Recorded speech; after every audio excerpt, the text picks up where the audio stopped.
So, hi guys, welcome back to the channel, and what is part one of my first ever build series. So if you look back on the channel, there is a bit of an intro video talking about what I'm going to be building, and it is this. Well, there we go, which is Tamiya's very old SAS Land Rover Pink Panther. It's a very straightforward and simple kit. It's not expensive, sort of £12–15 in the UK, and it goes together really well. I've built one once before, probably 3 years ago, which was built for a friend. I no longer have that. So I thought for my first build series I'd choose something that's very straightforward, and that's something, if people do want to build along, that is affordable for everyone, really. So that's the kit itself. We'll move on and have a look inside it and all that sort of stuff. What I have bought in addition to the actual kit is the Black Dog stowage set. See, this is my first build series and I'm not prepared at all. Where are we going?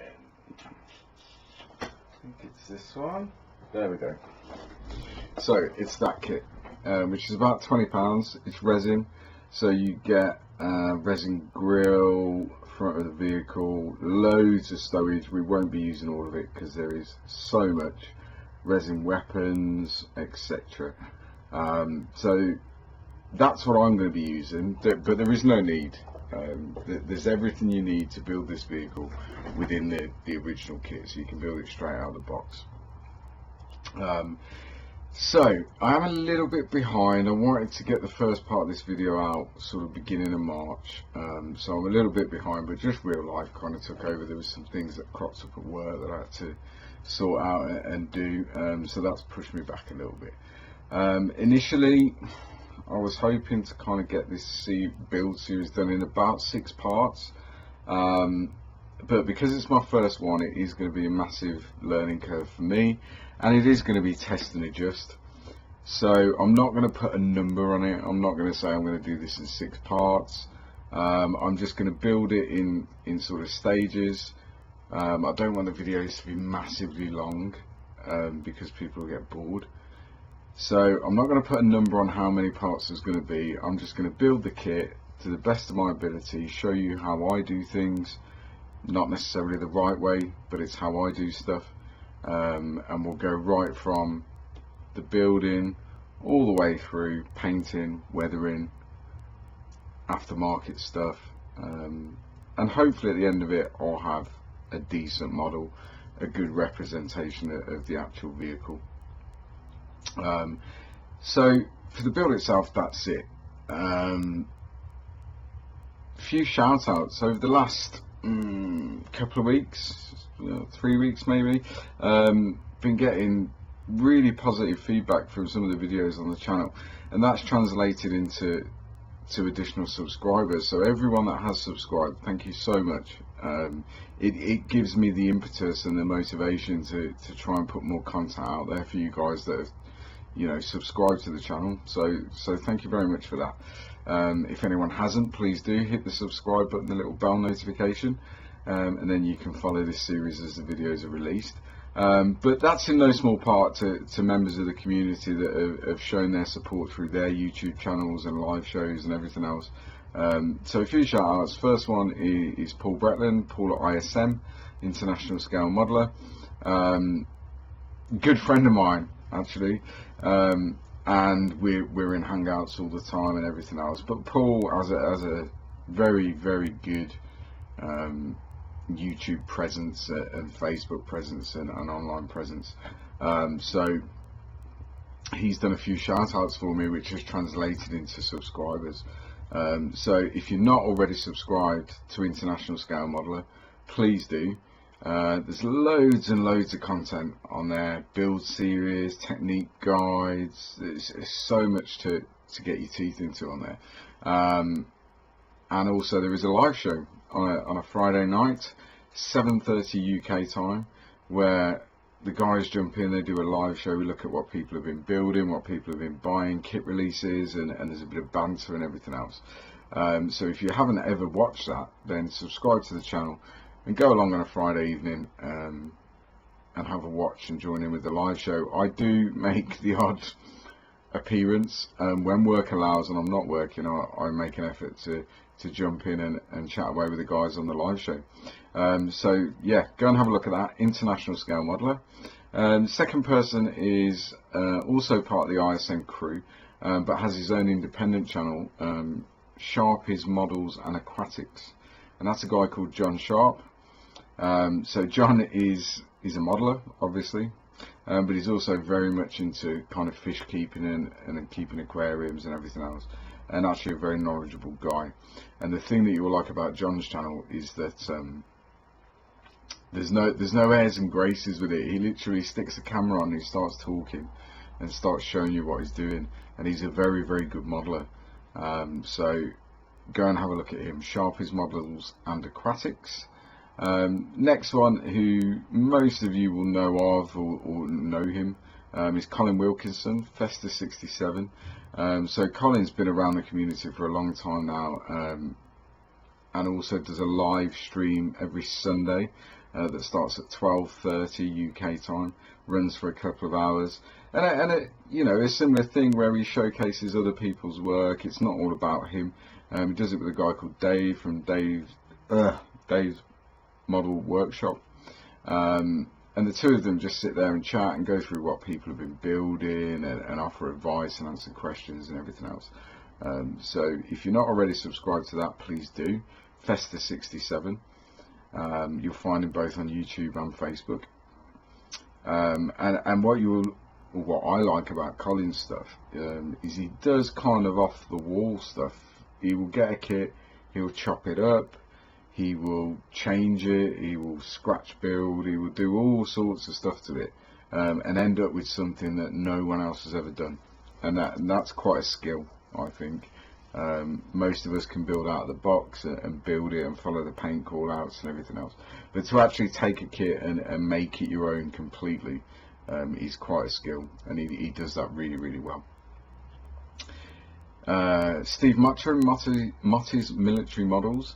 Now Steve is a very talented modeler, has quite a big presence on Facebook and within the community, and Steve has been kind enough to give me positive feedback on some of my videos and some of my work, so this is reciprocating that really. And some of his armor builds are just amazing, and these dioramas and things like that he does, and he's a very down-to-earth guy, and he says it as it is. So if you're not already subscribed, have a look at Facebook, Motti's Military Models, and also YouTube, and have a look at some of his stuff. He's currently doing a build series on the Ryefield Models MRAP. I think he's on about part 2 now. So if you've got that kit and you're looking to see what it's like, then go and have a look at Steve's stuff. And last but not least, Models for Heroes. Everyone should know what Models for Heroes is. If you don't, go and have a look at Facebook, go and have a look at the internet, look at their website, Models for Heroes. A great charity. We are, the ISM crew, on Friday the 3rd of April, are running a live auction to raise money for those guys, because it's a very worthy cause. And if you go back on my channel, you will see a video where I talk about Models for Heroes in the auction, which is on Friday the 3rd of April. So that's it. Lots of shout outs. I mean, I think we're almost 10 minutes in and we haven't even opened the box yet, but I think it's important to set the scene and set the ground rules. Ground rules? That's probably the wrong word. Now, this build series, you know, this is my hobby. I love being in here in my cave, having a couple of beers, chatting to the guys, building away. So you will see from time to time that I do like a beer. Alright. So, first thing I'm going to do is quickly run through what I'm going to be using throughout the build, so tools, etc. So, cutters, sprue cutters. So I use these, which are the Citadel sprue cutters.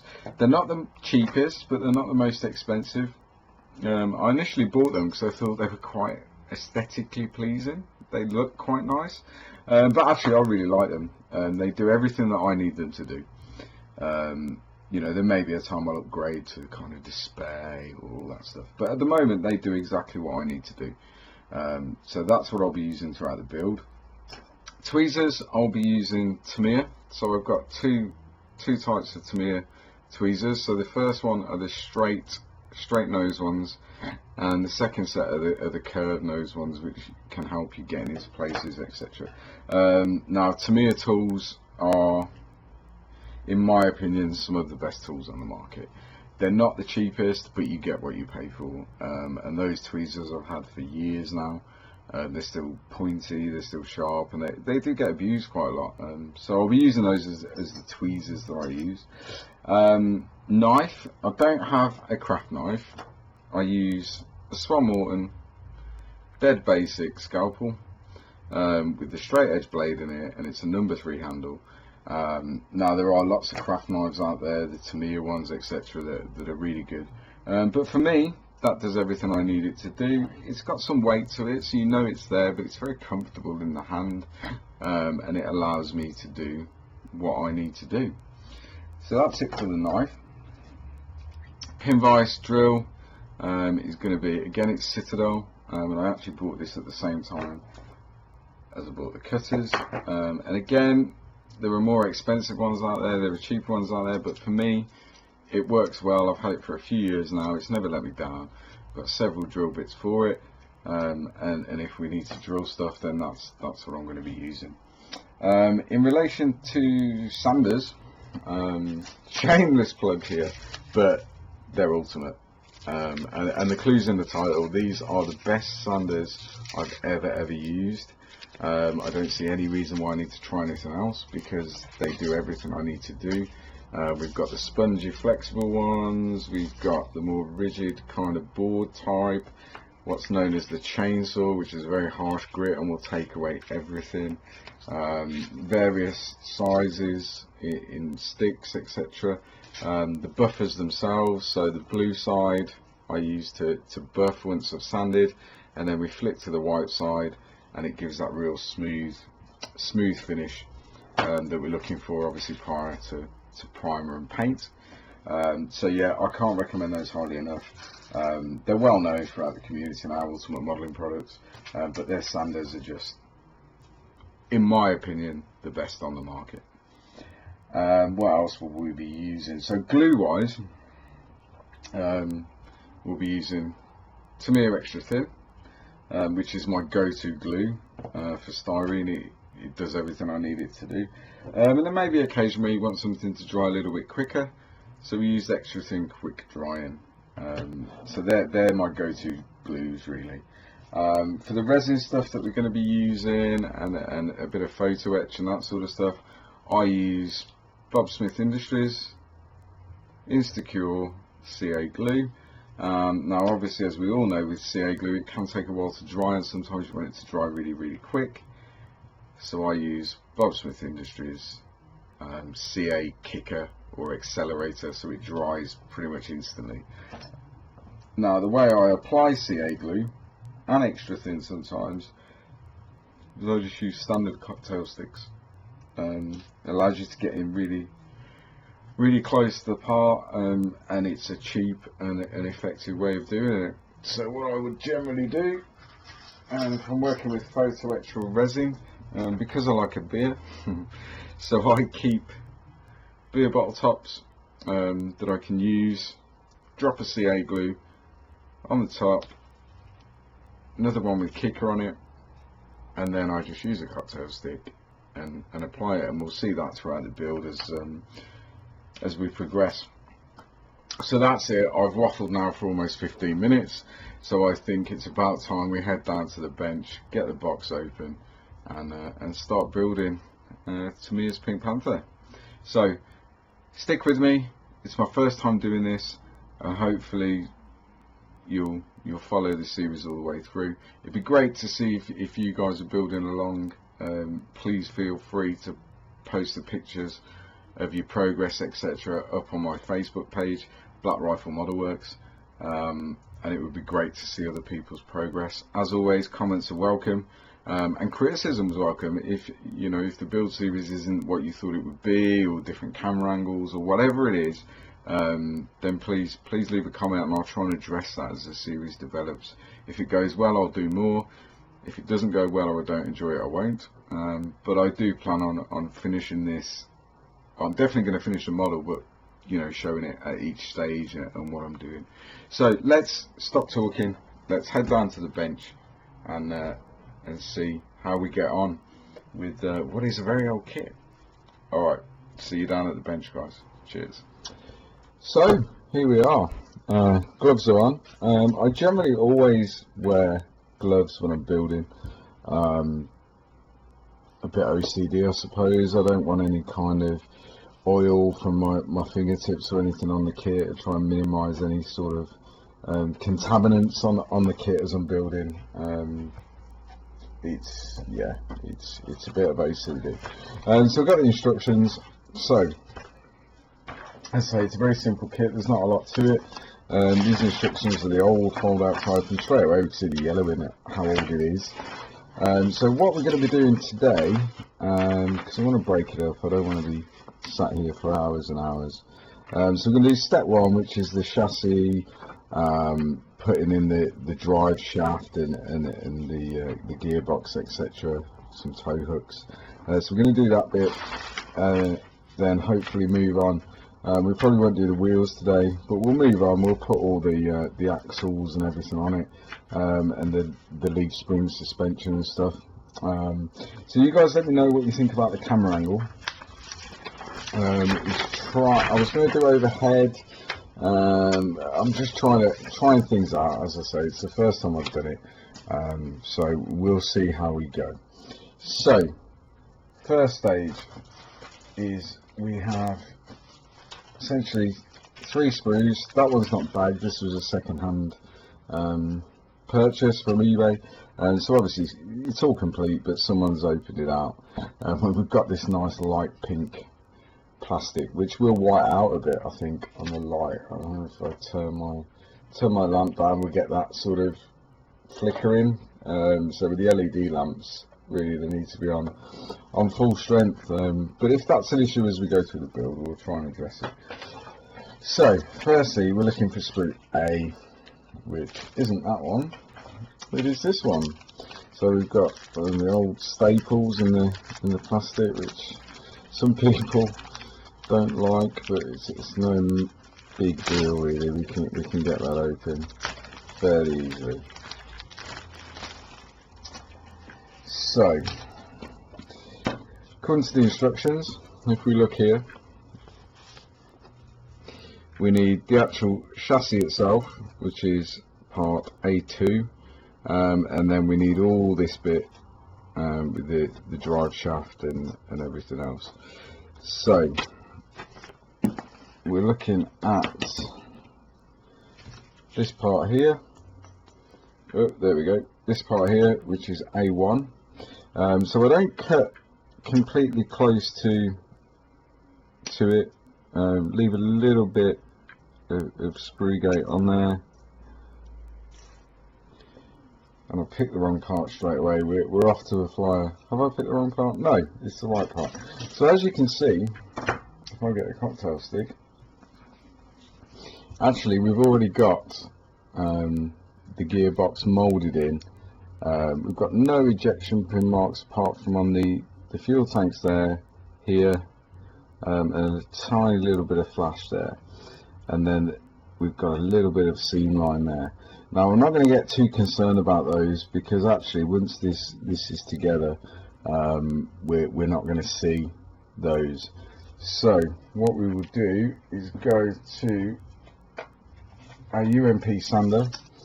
So we're using this one, and as you can see it is well used, but these do last a fair bit of time. So we've got a bit of harsher grit this side and then smoother this side. So what we're going to do with our blade, I know you should always cut away from you, and I'm terrible for it, so this video is health and safety free. We get rid of that flash there, and then we've got the sprue gates on the front, so just very gently start to sand those away. We don't need to go mental on it. We certainly don't need the white sander, which would take the sprue and the part and everything else with it, but it definitely has its uses for the more stubborn stuff. So we're just trying to get those edges just squared off as we can,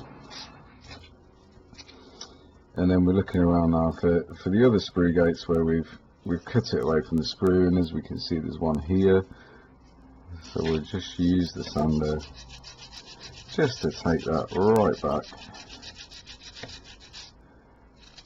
to the point where we're happy with it. And again, just make sure that where we've sanded, we're getting those edges nice and square. And there we are. And then we've got one here. So the benefit of these sanders, the sharp edge as well as the curved edge. So we can go in with the straight edge into there, and we just start working away at it really. You don't need to put too much pressure on it at all.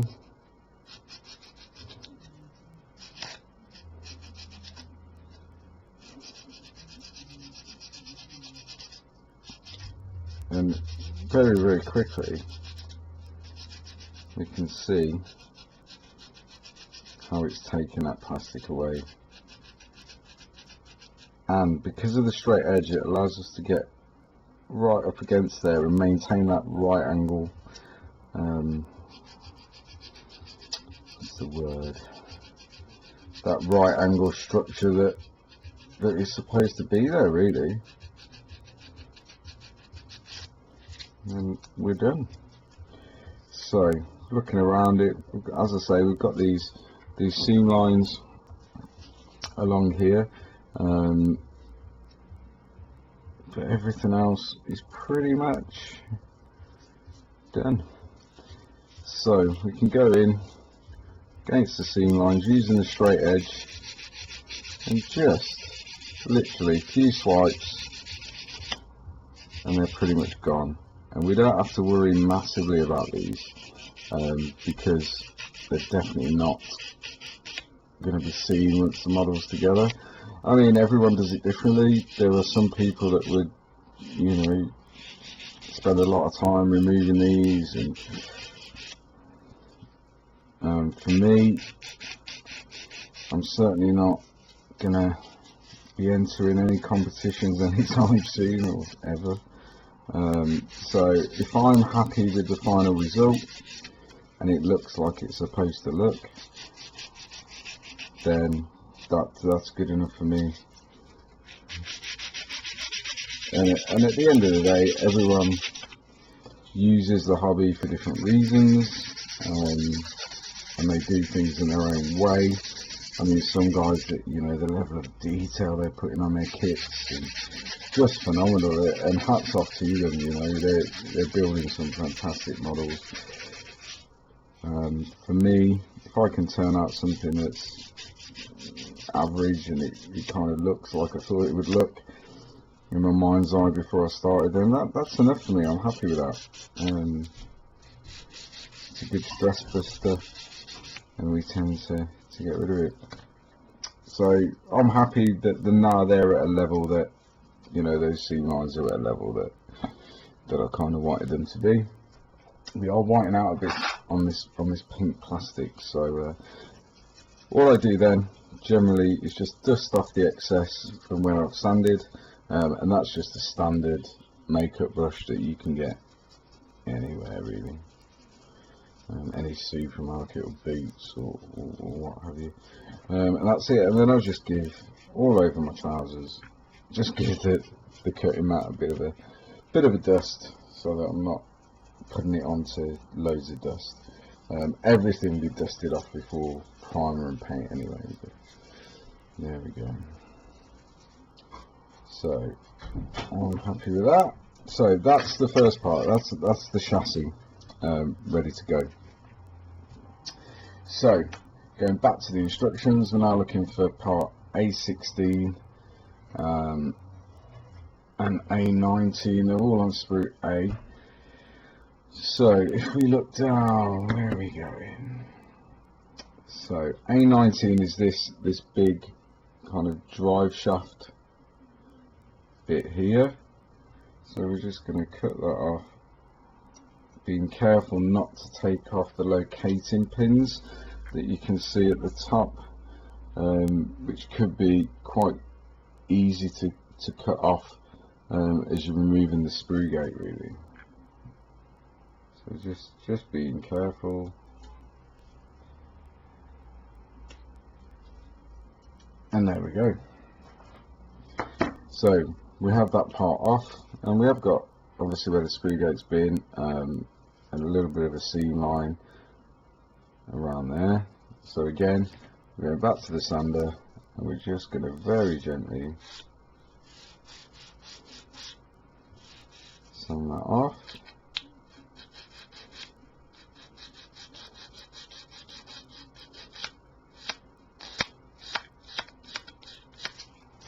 And we're at a point that we're happy with that.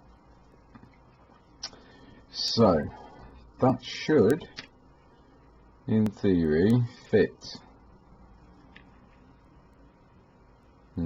So we've got the locating, if that's one of my chubby fingers, we've got a locating pin here, and then we've got the hole on the actual chassis. In fact, what I'm going to do, I'm going to try turning that off, because I've got main lights anyway, and see if that helps with the whiting out issue.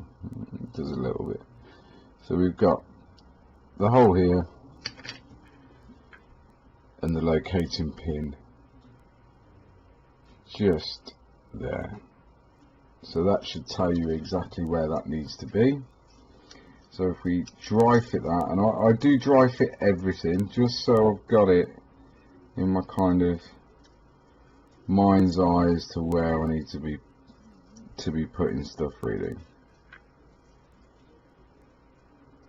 And that fits fairly well. And as I say, I have built this kit once before, and from memory everything just seems to fit pretty well. So that fits into the chassis there, as you can see. Oh, there we go. So that's that. So we know that fits. Then if we go back to the instructions, we're now looking for part A6, which is fitting onto the, oh, there we go. I need to keep remembering to check the camera. So A6 that fits into there. Now the call outs for these are metallic grey. We're not going to paint them before we put them on, because we're going to be spraying this whole thing, so we'll come back in afterwards and detail paint bits and everything else. So part A6,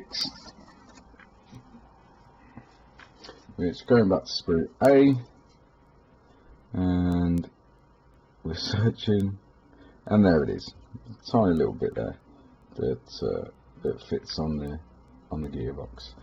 So I'll get that off the sprue. So just hold it. I'll just hold the part as best I can, because otherwise the carpet monster's gonna get it. Now what I do, and it's probably frowned upon by many people, so on a small part like this, rather than sanding it off on the sprue gate, is I just go in with the blade very carefully and just take that off as close as we can, and that kind of just makes life so much easier, you know. And then we've got a little bit of flash there, so we just take that off with the blade, nice sharp new blade, just to clean that part up, and we maintain as much of the detail on the part as we can. If we go in on a small part like this too aggressively, whether that be with a sander or what have you, then we risk, or I risk, because I'm hand-twisted, losing some of the detail and actually changing the shape of the part. So that's the way I do it. So that's A6. Again, we're looking where that's going to actually locate, and it sits essentially on the edge of the gearbox there, on the end, and forms part of it. So I'm happy with that, happy the way it kind of looks. I've dry fitted it, so let's use some glue. Now, most of us, I would imagine, at some point in our modelling journey have spilt this stuff. Knock the bottle over, ruins your cutting mat, it's a nightmare. So I use one of these, which is from UMP, Ultimate Modelling Products, and essentially it's just a stand or a holder for your glue. I mean, if you're not careful, you're still going to knock it over, but it just gives it that bit of extra stability. And because I'm quite clumsy, that's what I use. So we're going to pop a little bit of glue on there, and then we're going to fit the part, he says. Now with my chunky fingers I'm going to struggle, so I'm going to use our tweezers, pick it up, and it should fit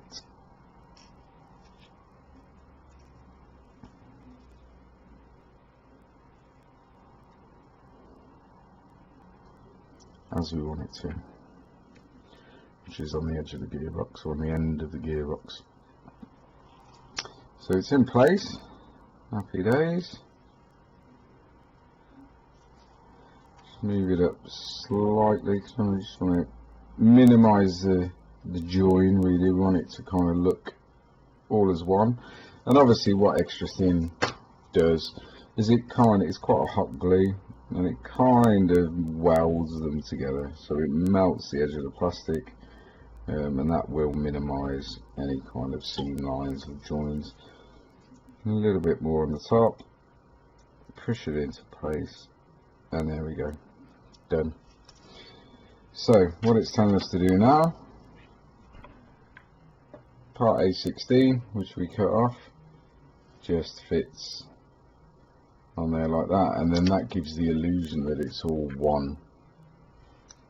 It's really whitening out this plastic, but it gives the illusion that it's all one piece. So a little bit of extra thin around the locating pin and along the edges that are going to fit to the chassis itself.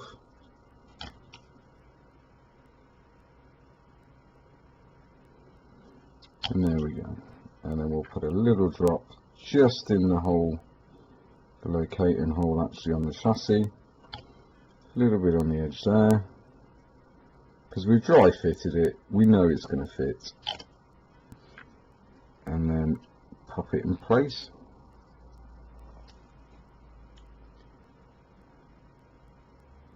He says. Very different building on camera to not building on camera,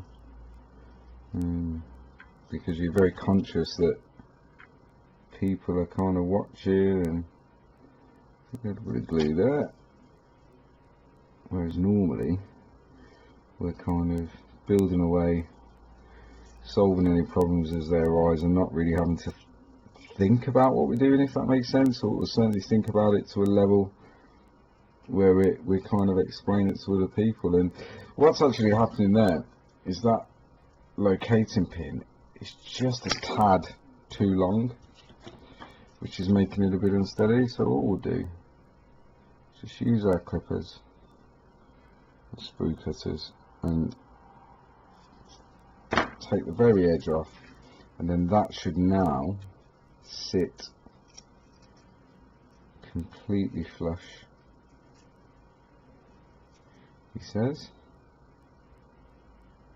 And there we go, it does. It's solved our problem. So we've got the main drive shaft in place. So we're not gonna it has got the glue on there, obviously, which will take a little while to set. But what we don't want to do is glue it completely, because we're going to have to attach drive shafts, whatever they're called, on each end. So we want to be able to a little bit just manipulate it a little bit. And I'm looking at the instructions and I have forgot something. So if we look here, we're looking for this bit, which is A16. Oh, there we go again. So we're looking for A16, which is this bit here. So thankfully we can pop that in, and that, it's because I'm filming it, I think, and I'm trying to talk about what I'm doing, and now hopefully as the build series goes on, that will get easier, but it is quite a difficult thing to do.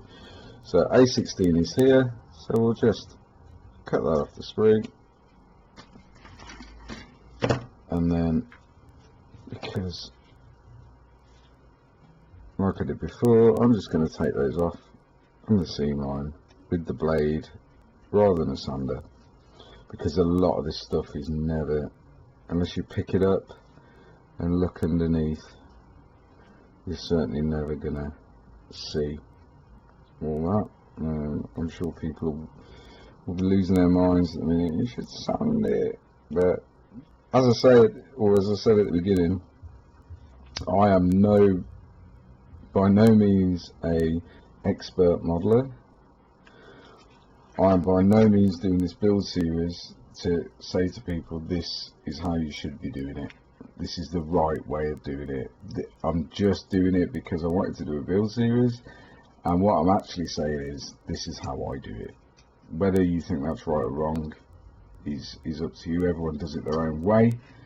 I may sometimes simplify things, other times I may make them a little bit more complicated than they actually ever needed to be.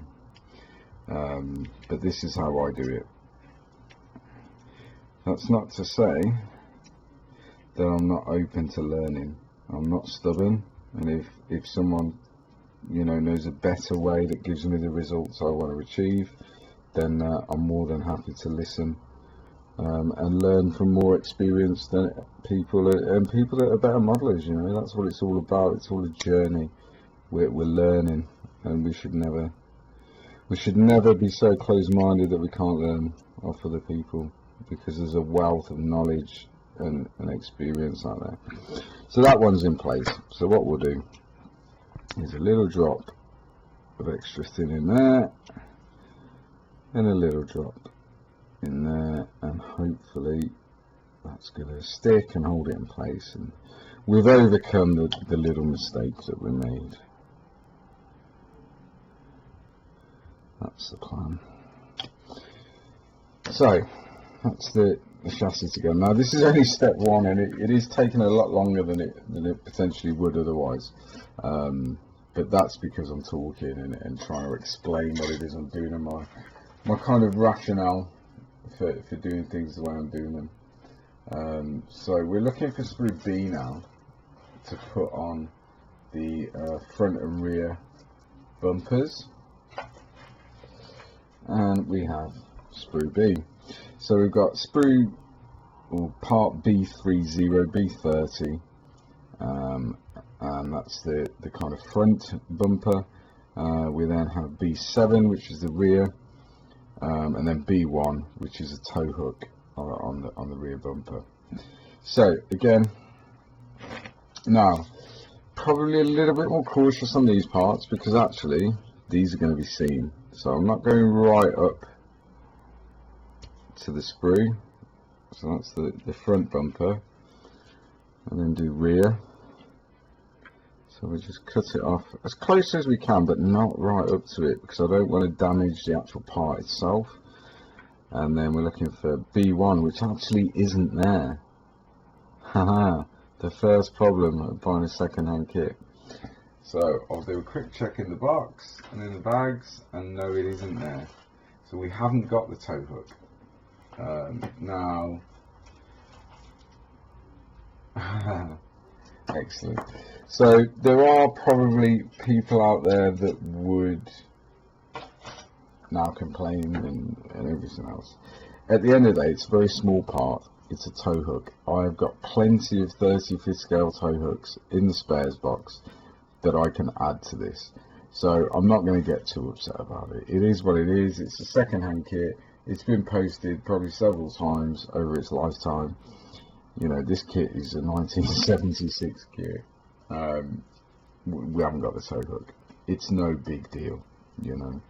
So there's ways around it, and we'll address that later on, should we need to, depending on how we're going to do it and what configuration. So we have just got the little bits there where we've taken the front bumper off. So again, we're coming in with the sander, and we're just going to make sure that they're nice and smoothed off.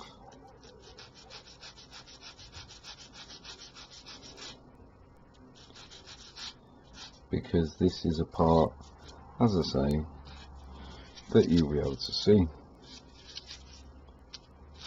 And that's it, it's done. That's how good these sanders are. They make life so much easier. And as I say, I'm a big fan.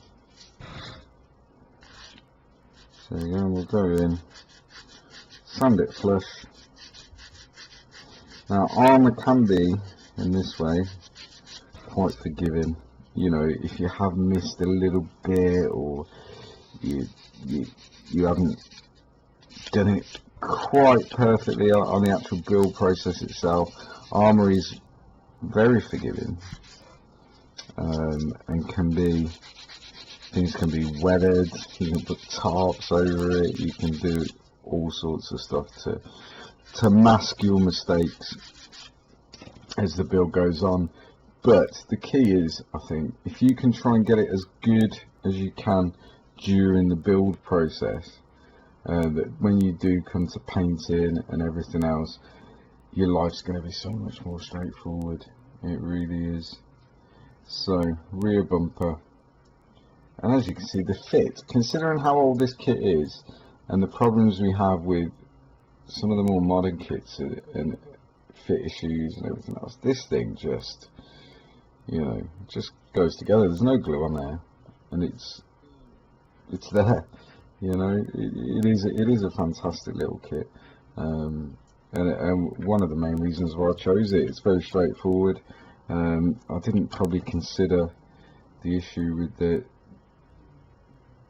light pink plastic and whiting out on the camera. There's not a great deal I can do about that, because I need a decent level of light to see what I'm doing. So I hope you guys kind of understand that. But there we go. Bit of extra steam and it's done. Obviously we haven't got the tow hook on it, but it is what it is. So I don't want to get massively upset about that. And then the front bumper itself, we have this thing here that sticks out, and essentially that's to hold the spare wheel. So it's important. So at the moment we've got the chassis in the upside down position, the spare wheel goes on the top, so we know that it needs to be there. Put it the other way around, you're going to have a problem later on. So, and again, it just fits. It's such a good little kit, you know, and that essentially, they ain't going anywhere. I mean, obviously we are going to put some glue on it, but we're not going to need massive amounts, and we're not having to test and adjust everything and what have you. So just a little bit of extra seam just to hold it in place, and there we go. So that's step one, minus the tow hook. So I'm not getting upset about it, but I'm mentioning it a lot on it. But I've got plenty in the spares box that we can use. So there we go. It's all together. This is all metallic grey on the instructions, but we'll do that afterwards, because we're going to paint the whole thing. If we paint it now and we come to airbrush it, masking and stuff will be difficult, and you're just going to end up redoing it. So save time. And there we go. So that's step one. We're done. the chassis and gearbox and everything are together. So how long have I been going? Half an hour plus, right. As I say, it's difficult to try and time these well, to be honest. So I think what I'm going to do, so if we look at the instructions, we've got step 2, 3, 4, 5, which is all the suspension system, the axles and everything else. Considering how long it's taken me to do that because I'm talking about it, I think we're going to call it a day there. And in the next part I'll come on and finish off the chassis and the running gear, and we'll do the wheels and everything else, because I don't want people to get bored. You know, it's a 50-minute video now pretty much, and I know I've talked a bit at the beginning, but we'll come back in. There'll be no massive introduction next time. We'll just get straight down to the bench and crack on with what we're doing. So yeah, we're going to leave it there. Chassis together, step 1's complete, less the tow hook. While I'm off camera and during the next few days, I will find another tow hook for the back, and that's it. So I'm going to head back quickly, very quickly now, because we're dragging on in time. Face the camera, say my goodbyes, and there we go. Right, see you in a minute. So there we go, guys. Wow, what a difference it is building on camera and trying to talk about what you're doing, and it's a whole new world for me. So please forgive me if you know it's taken a bit longer to achieve not much, but I'm sure as the build series goes on, I get used to it. Things will speed up a little bit, and there's things I can do like time lapse. You know, there's no point me sitting on camera and building 5 wheels. I can show you how I'm doing one, and either do the rest off camera or time lapse the rest or whatever. So, but as I say, it's the first time I've done it, so it is a bit of test and adjust and figure out what works. So step 1's complete, the chassis is complete. What I will do off camera is just on the bottom of the fuel tanks, kind of here where we've got the, there we go, the ejection pin marks and stuff. I'll just take those off as I did with the seam lines, just a quick brush with the sander and do all that off camera, because there's not much to say there really. You've seen me do the seam lines, etc. So I'll do that off camera, and then when we come back for the next part of the build series, we'll be working on the suspension, the wheels, the drive shafts, not drive shafts, axles. I'm not a mechanic, so, but we'll do all that in the next bit, and then we'll get up. Really, the chassis will be complete, and then we'll start building the upper part of the vehicle. Now, Land Rovers are fairly straightforward. They're generally in sub-assemblies anyway. That's how they're built in real life, and that's how we're going to build this kit. So that's it. Thank you for watching. If you've made it this far, well done, because it's taken me a while, but thank you for getting this far. Please, as I say, more than welcome to criticism on this, as I am with everything, because as long as it's constructive, because this is the first time I've done a build series. If the camera angle you think should be overhead rather than kind of a side view, or whatever you think, and then please let me know, because you are the guys that are watching it. So yeah, let me know any kind of suggestions or criticism or whatever. I am going to have a think about, because all the plastic is this pale pink colour, and it is whiting out a bit, so it's difficult for you to see exactly what I'm talking about, I think, sometimes. So I am going to think about how I can do the lighting. Obviously I need an element of light to see what I'm doing, but I will think if there's another way that I can do that, so that I can show, because as soon as the light's hitting this pink colour, it's just reflecting, and you're not seeing a great deal, I don't think. But anyway, the video's gone on for long enough. I've waffled for long enough. Thank you for watching. As always, thank you for your continued support, and hopefully I'll see you in the next part, where I'll learn some lessons from this part, and as we go on it will continue and hopefully get better.